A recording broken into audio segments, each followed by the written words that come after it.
Good morning, everybody. Thank you for coming to this first of our In Conversation With talks this morning at the Hills Cemetery Chapel for our 170th Funeral Fayre. I'm speaking this morning with Celeste Bushell, who is a wills and probate specialist from Stevensdrake Solicitors in Crawley. Thank you ever so much for your time, Celeste. Thank you for joining us this morning. So we're going to start off talking a little bit about you and how you got into your role. Can I ask how you got into wills and probate specifically? Is it an area that's always interested you? Yeah, I'm not the obvious candidate for this. So I was the child when I walked into a classroom, my teacher would say, "You can get out now." And I'd be like, "I've only just got in here." And he'd be like, "Well, I know you're going to cause trouble." So I was not your obvious candidate to, so I was never thought I'd become anything, especially not a lawyer. And it's just coincidence, actually. It was fate. So I had lots of jobs. I worked in the music industry. And then when me and my husband decided to move to East Grinstead, start our family, I needed a job. And I ended up working in a lovely firm in East Grinstead, a will writing company. And they encouraged me to take my law exams, which I fought against lots, and I did.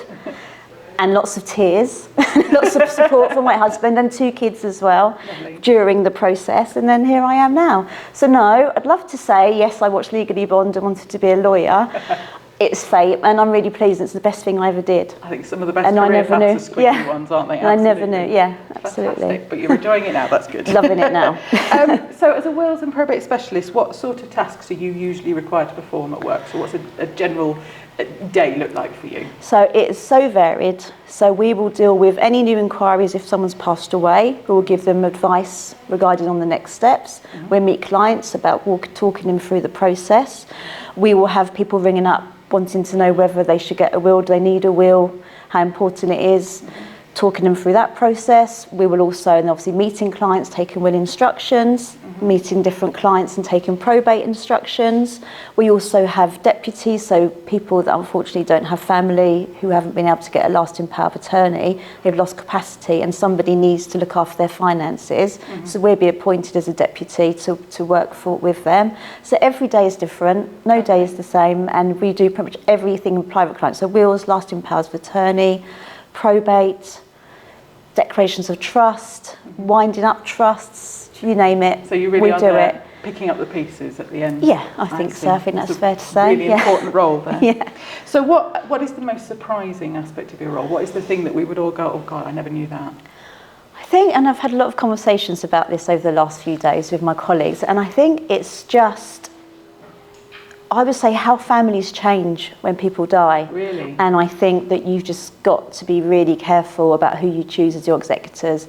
And there's something about, maybe there's bubbling resentment that comes to the surface when people die. It starts from arguing about the funeral, and then it just escalates from there. And I think that's probably one of the disappointing and surprising things that I find, is how quickly families fall apart when someone dies, when it's all about the money. And unfortunately, that's one of the things that I didn't expect to come across so often, and it is more common than you realise. Yeah. So I'd say that emotions really run high, don't they? Really high, and maybe things are said they don't mean, and then there's no going back, and then it just escalates from there, because then the trust stops, and then they start not trusting each other, and so it's all. I would say definitely transparency is key. Do you often have to find yourself stepping into a sort of mediator role then? Yeah, quite often, and sometimes we even have to step away if it's that bad.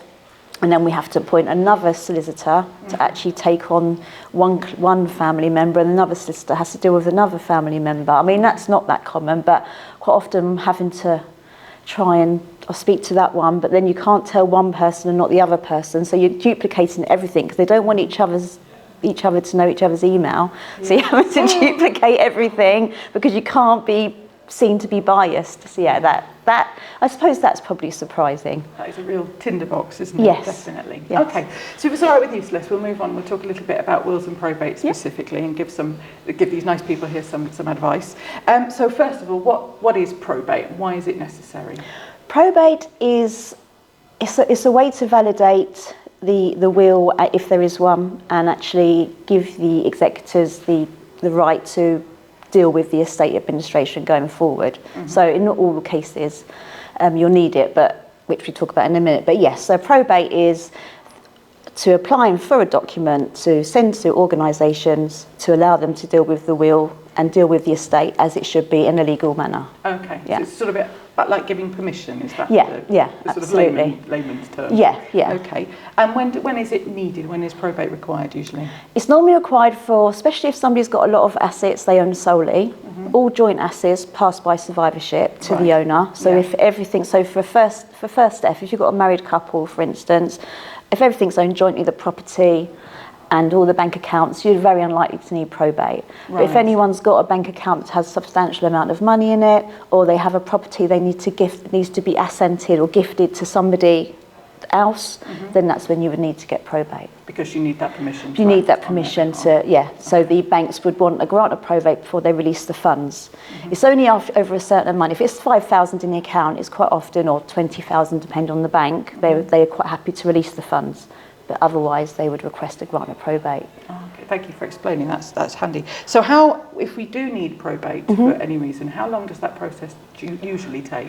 It varies, anything from 6 to 12 months depending on I've done estates in 3 months because they've been one house and a bank account. Right, yeah. But you've got other estates that could be 5 years because they're complex and you've got issues with families. Okay. But on an average, I say to be fair, 6 to 12 on a very simple, straightforward estate. Okay. I think that's a fair And that timescale. complexity can be to do with the amount of assets there are? Yeah, Or the family relationship? both. So it can be trying to sell a property. Sometimes it can sit on the market for months and months and not sell. If siblings are arguing, then obviously you're going back and forward. If you're not agreeing on things, that's going to hold matters up. Sure. And also if you've got assets abroad, that can also delay things because it's harder to communicate from people with foreign American assets. So there's so many different options. If you've got shares, they can be quite difficult to manage with the share companies, the registrars. That can also take a long time.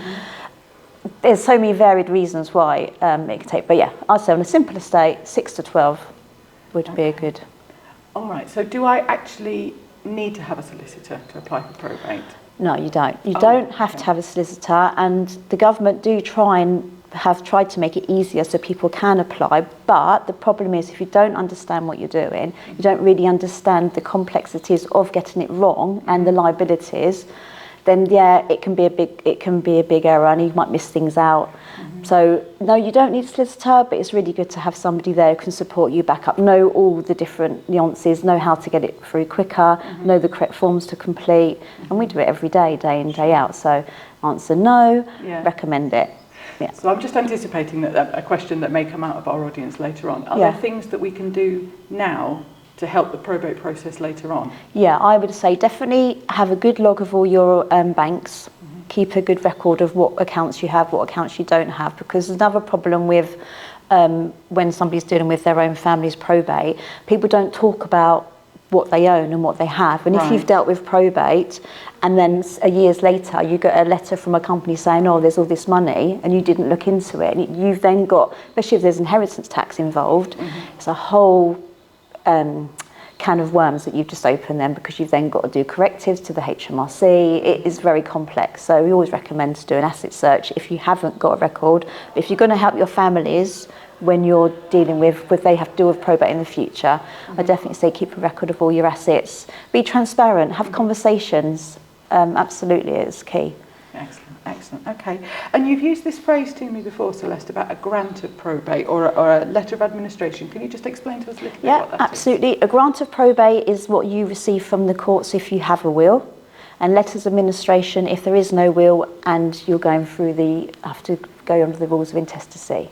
Okay. So grant of probate, will, letter of administration, no will. I see, but you have to have one or the other.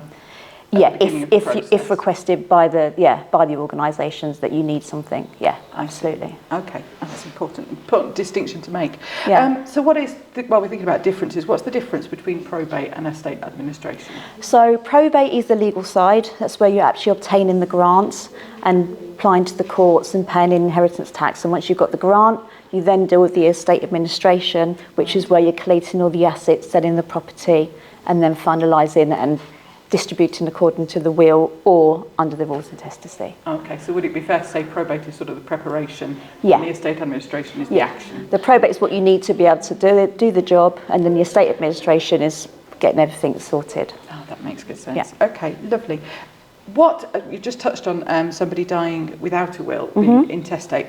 What happens if they die without a will? What's the process for that? So first of all, you have to decide who the family members are. And if it's just a spouse with no children, then it can be straightforward, and there's no other blood relatives, then technically then it will just go to the spouse. Right. If there is children involved, and this is when it becomes more complicated, because the spouse actually only gets the first £322,000 really? Okay. of the estate, and then any minority or any children then receive the rest. So and also a life interest in half the property as well. So it's a lot more complex than people realise. Yeah. And there's lots of different.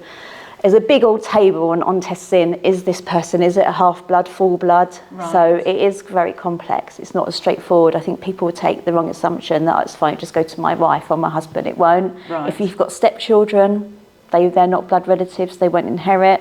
If you've got half children or half siblings, they won't necessarily inherit because they're half-blood and not full-blood, and there's priorities. So there's a lot more that goes into intestacy than people realise. That's just the start of it. And in that circumstance where there are more people than just a spouse, does that impact the share that person might receive, or is it a straightforward split? No, so they get the spouse would get the first £322,000, and then the rest is split between the children plus half a life interest in chattels and property. So it can have quite a big impact on the spouse. Obviously, this is if they don't own items jointly, sure. But also if you're not married, then you won't be entitled at all. Right. If you don't have family and you're not married, you then have to do a full family tree. There could be cousins and second cousins and third cousins all over that you have to try and search and find to see who's due to inherit. So yeah, it can be quite a complex process.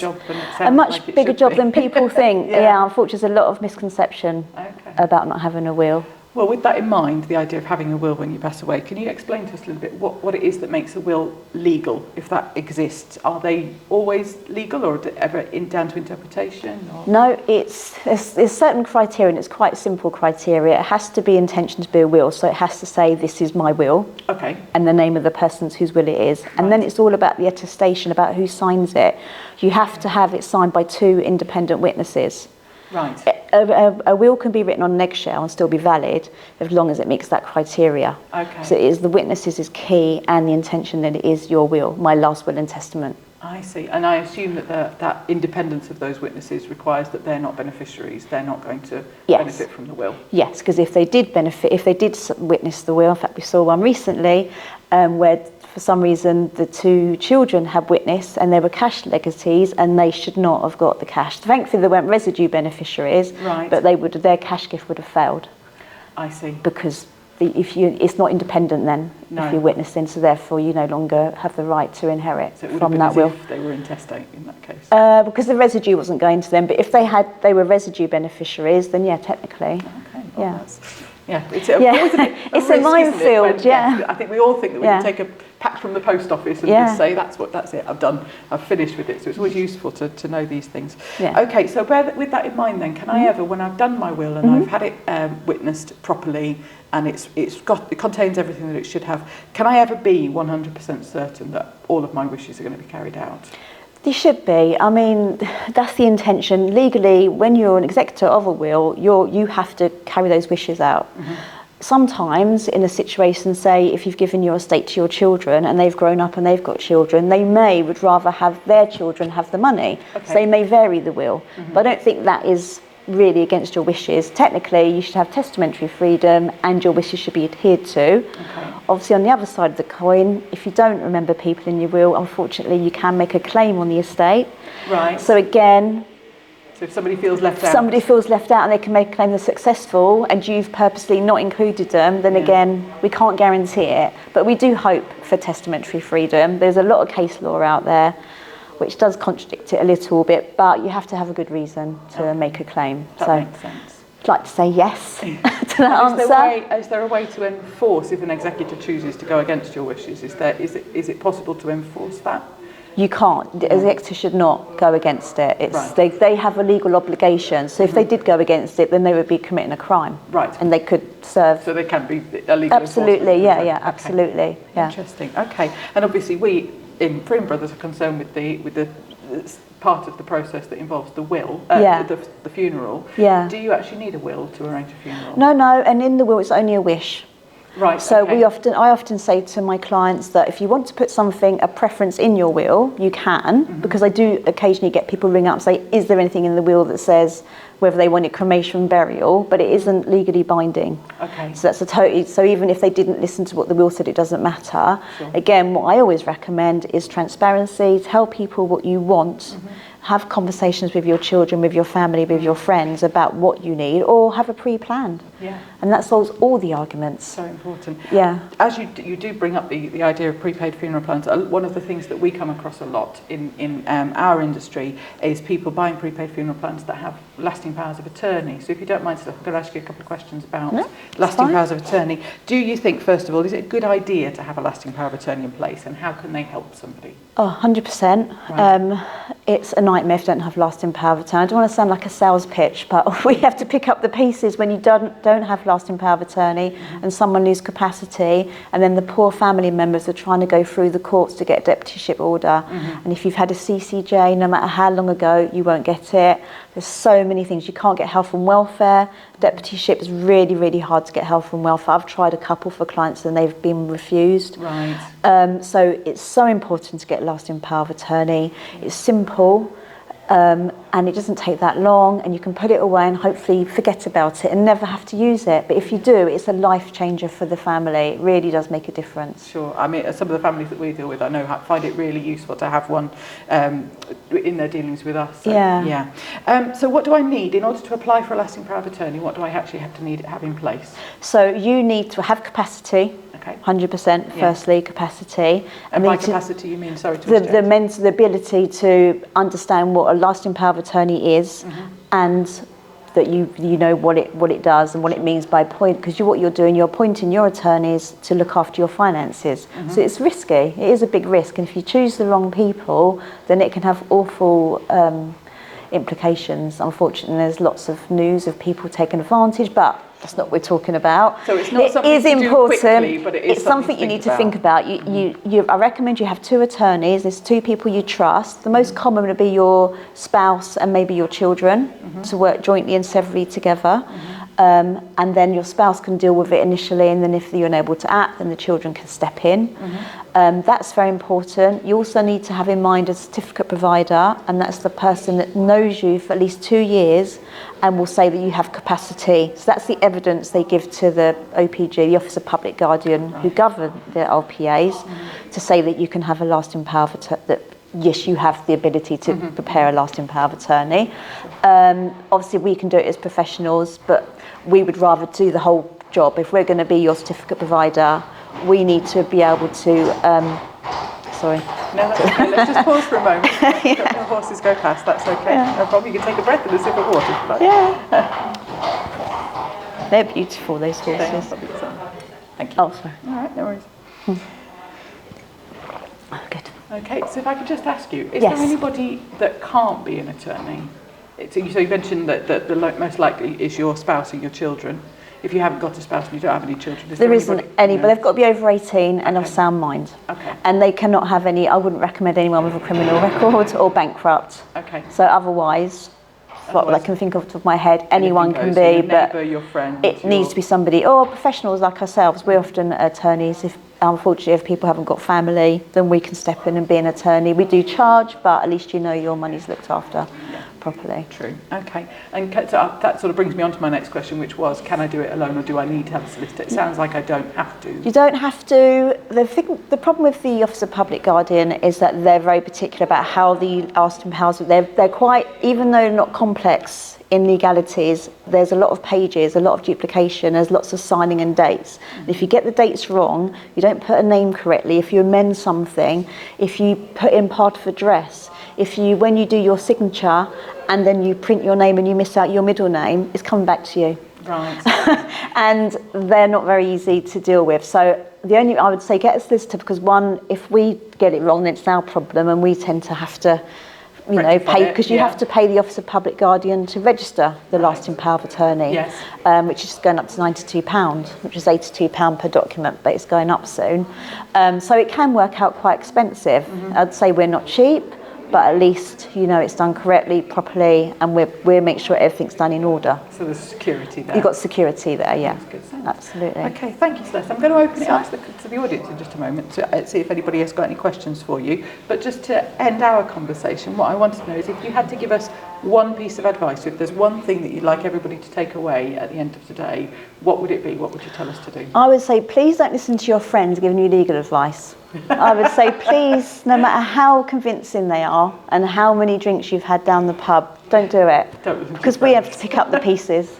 Right. and it's generally not right, because they hear something or they read something, but they don't understand it, because the papers or the government will give you a snippet, but you don't actually know the background, so the information they're giving you is not actually correct. Right. And it can cause a lot of problems. So 200 words in the newspaper is not going to encompass everything. No, and people do take people. I've had clients tell me that I'm wrong because their friend told them different.